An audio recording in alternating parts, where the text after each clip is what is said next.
Este es un jueves 28 de septiembre en el que tenemos la suerte de compartir nuestros primeros minutos con un invitado que viene a esta casa, él por vez primera, la verdad, y nos va a hablar de, podemos decir, casi un hijo, ¿no? Porque los libros también lo son.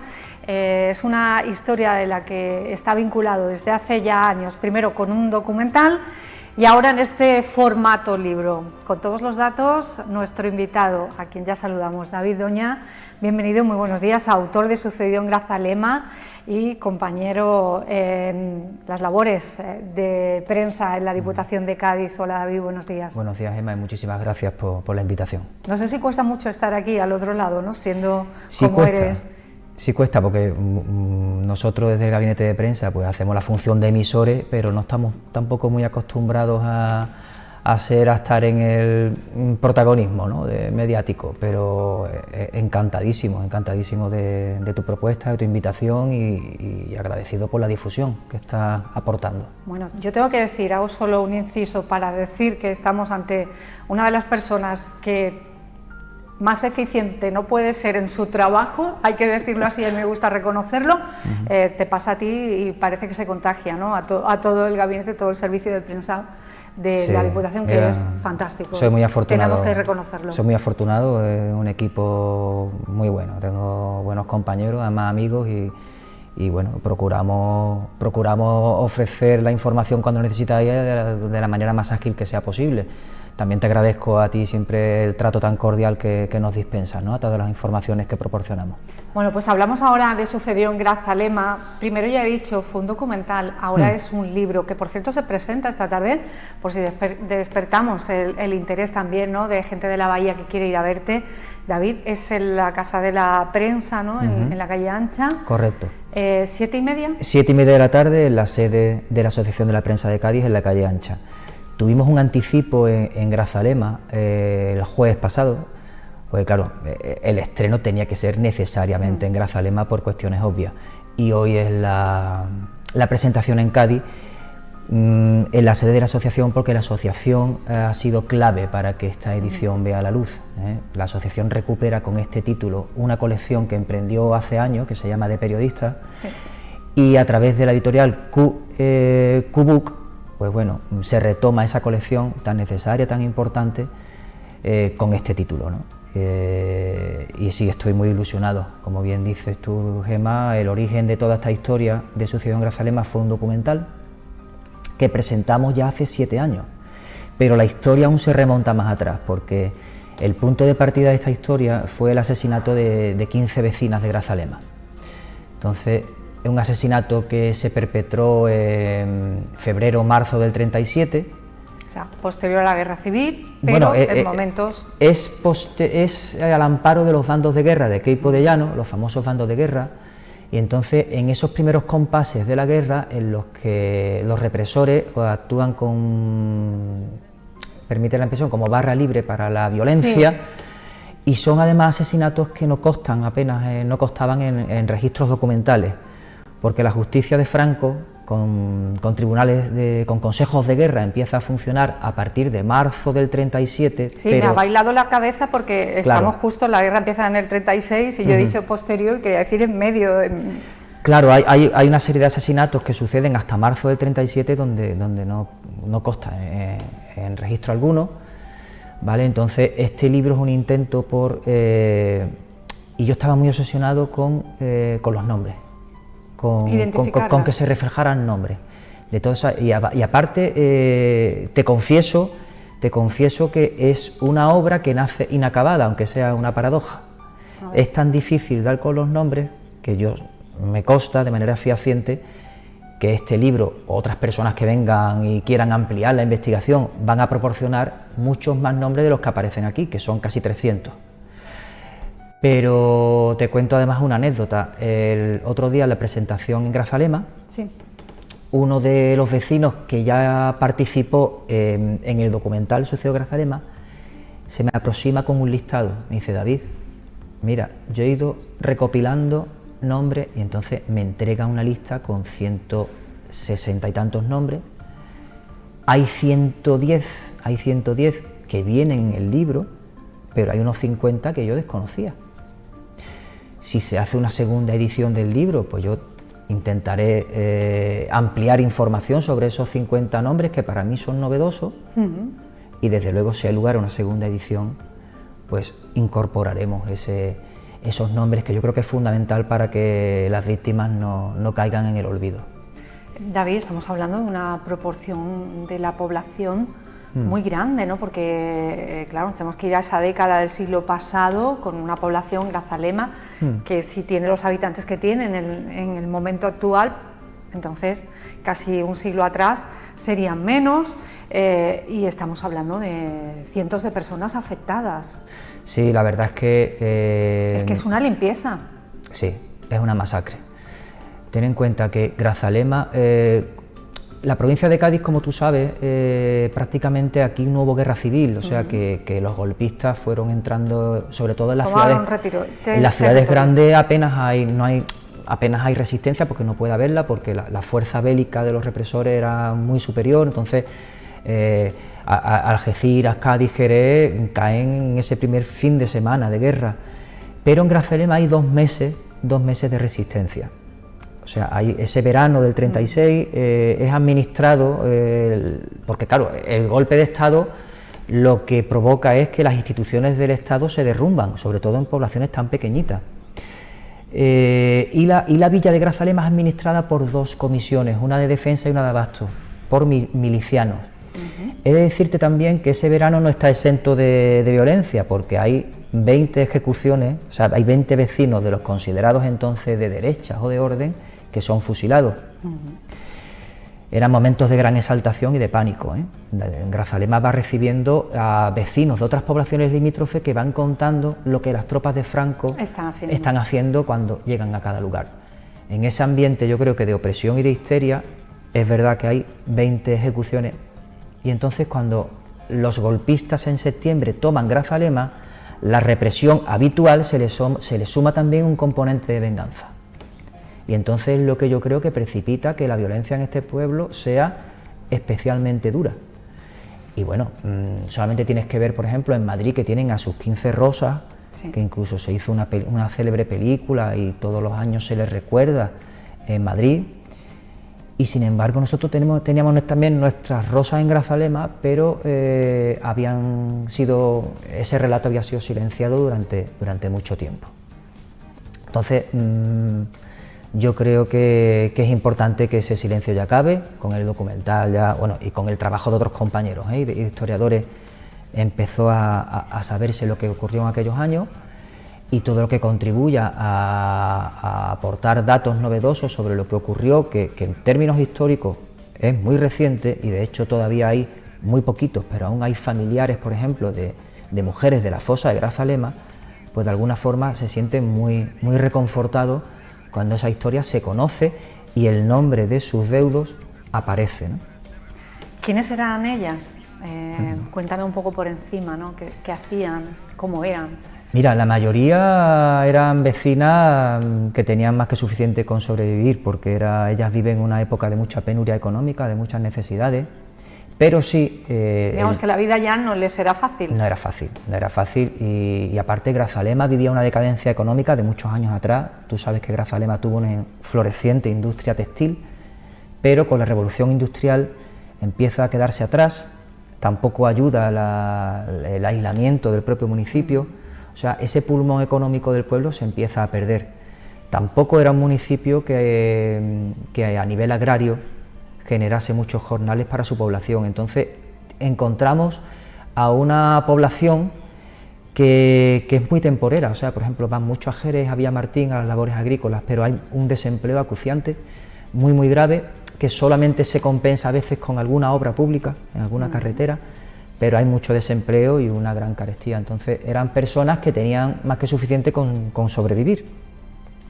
Pero esas 15 mujeres sí tenían entre ellas un nexo común, que sus parientes, la mayoría, eran personas muy significadas en el activismo político y sindical, sobre todo de la Segunda República. Esa tesis es correcta, pero también... Podemos decir que o estaban casadas o eran hijas de alguien. En la mayoría de los casos sí. Pero hay un dato curioso, también en Grazalema, y quizá un poco con esa llama de la Segunda República, sí también hay mujeres que empiezan ellas a, por poner un término muy actual para nosotros, hay mujeres empoderadas. Empoderadas. Sí, y mujeres que van entonces al centro obrero y que incluso empiezan a tener ocupaciones, que entonces los puestos de trabajo prácticamente eran absorbidos por los hombres. Y hay un dato curioso, en los procesos sumarios que luego en esa justicia de Franco empieza a abrir en toda España, en esos procesos sumarios localicé en el Archivo Militar de Sevilla 104 causas a 104 vecinos, todos hombres, de Grazalema. Y en muchas de esas causas, que luego desembocan en vistas de consejo de guerra, se nombra a una mujer en un tono despectivo, porque no la nombran con su nombre y dos apellidos, sino nombran su apodo, que es la telegrafista. Y la llaman la funesta telegrafista, siempre igual, porque al régimen de Franco le gustaban mucho los adjetivos, ¿no? La funesta telegrafista. Y entonces, esta telegrafista siempre la acusan de ser muy influyente, de ser una gran agitadora social y de tener incluso una red de espías a su disposición. Con toda la literatura fantástica que consolida este régimen, pero sí es verdad que teníamos que estar ante una mujer influyente en el pueblo. Una mujer bastante influyente, y probablemente fuera influyente porque era una mujer ilustrada. Y entonces, pues, probablemente, a tenor de las circunstancias socioeconómicas de la época, sería una mujer reivindicativa. Entonces, la funesta telegrafista yo creo que fue represaliada. Yo intenté hacer una búsqueda para ver quién era, quién podía estar detrás del apodo. ¿Se pudo saber? Tenía unas sospechas, pero en ese listado que me entregó este vecino de Grazalema, una de las víctimas que anota, pone en su descripción, pone, puede ser la telegrafista, puede ser. Este vecino se lo atribuye a una vecina que era Catalina Alcaraz, y pudiera ser porque era una mujer Catalina Alcaraz, con la que se inicia casualmente el documental y el libro. Es la mujer que firma la carta, de una descendiente de ella, que es compañera nuestra porque es periodista. Me entregó una copia de esa carta, la recuperamos para el documental, ahora también para el libro, y se ve que es una mujer culta. Sí, por la manera en la que expresa por la y manera escribe. de expresarse, y casualmente también a su hijo, Andrés Navarro Alcaraz, también aparece en el documental, ahí tenemos la carta. Puede ser. Probablemente nunca lo sepamos con certeza, probablemente, porque en Grazalema, aparte del silencio que hubo durante muchas épocas, ya no nos quedan tampoco muchos testigos directos. Los archivos de Grazalema también desaparecieron, fueron quemados, en fin. Pero bueno, ahí tenemos la imagen de esa mujer también empoderada que fue represaliada. Esta es como la segunda victimización, ¿no?, que sufre la persona, que es el olvido, la condena al olvido, cuando desaparece todo, cuando se intenta borrar todo de un episodio como ese. Pero como esta historia de Catalina, o supuestamente Catalina, muchas más, ¿no? Hasta... Sí, hay muchísimas. Yo hago un relato cronológico de lo que pasó en Grazalema, me esfuerzo en contar el contexto social y económico de las mujeres, hablo de las depuraciones de profesionales, hablo de muchos aspectos, hablo también de lo que es la intervención en una fosa, pero al final aparecen 287 nombres de vecinos y vecinas. Yo he puesto todas las víctimas, yo he puesto también esas 20 que fueron ejecutadas en el verano del 36, pero sobre todo lo que vino años después, que hay una desigualdad luego en el reconocimiento, bueno, pues bastante sangrante. Y aquí encuentras mucho tipo de casos, no solamente las mujeres, aquí encuentras a 2 vecinos que terminaron en campos de exterminio nazi, encuentras casos de destierro, encuentras muchas causas de condena, de 30 años, de 20 años, por supuesto muchos fusilamientos, hay casos a veces de suicidios también, porque incluso aunque salgan en esa prisión atenuada, pero yo creo que la persona que salía ya estaba estigmatizada para el resto de sus días por haber sido rojo. Hay también referencias de vecinos que de mucha edad, de 65 años, que en esa época era ya una persona bastante mayor, sí. que el régimen de Franco a estas personas tan mayores, como tenían las cárceles tan hacinadas, los trasladaban a un islote de la isla de Pontevedra llamado San Simón. Era un terreno muy exiguo, un islote. Pero fueras de donde fueras, quiero decir, ¿también gaditanos? Sí, entonces los mandaban allí poco menos que para morir, porque las condiciones de San Simón eran de hambruna, de frío, de sarna, para esas personas ya tan castigadas. Hay 2 casos de vecinos que están allí durante unos meses, vuelven a Peral del Puerto, pero al poco de llegar fallecen. Hay también algunos casos de reclusos que los llevan al manicomio, que también perecen en el manicomio, o sea que la verdad que el relato es muy oscuro y muy triste, pero bueno, es lo que pasó.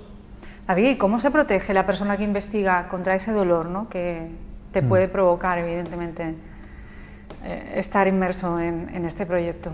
Porque cuando conoces a una víctima, y me refiero a víctima a la familia de las represaliadas o represaliados, cuando tú ves que la luz que aportan estos trabajos les reconforta tanto, compensa todo,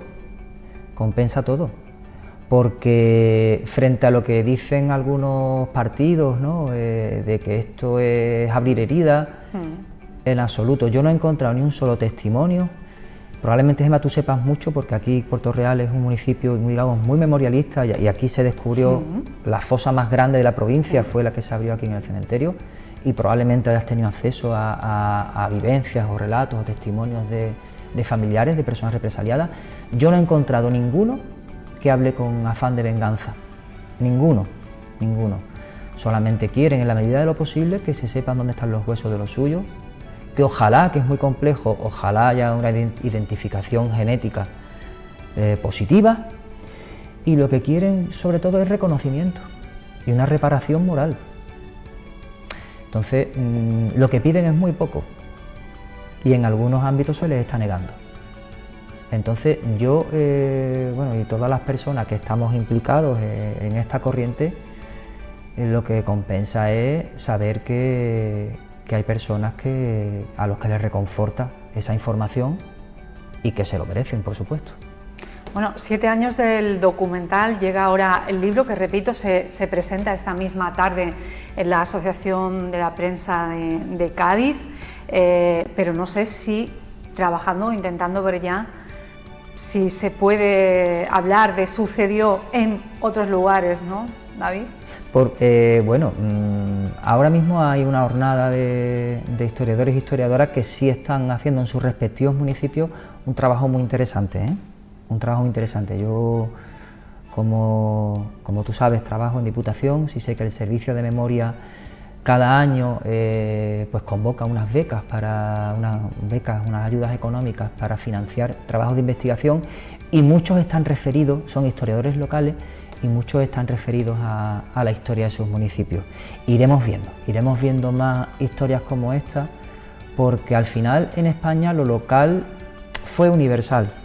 Te das cuenta que había pocas cosas que no estuvieran orquestadas, y entonces lo que pasa en un pueblo seguía una metodología que al final la principal meta era sembrar el terror. Entonces te das cuenta que lo que pasó en Grazalema pues pasó en Setenil, pasó en Alcalá del Valle y pasó también aquí en Puerto Real. Y yo creo que sí, que asistiremos unos años en los que vamos a ver cómo más historias de estas, que ya te digo, desde lo local, pero que tiene, digamos, una traslación más amplia que lo meramente local, van a ver la luz.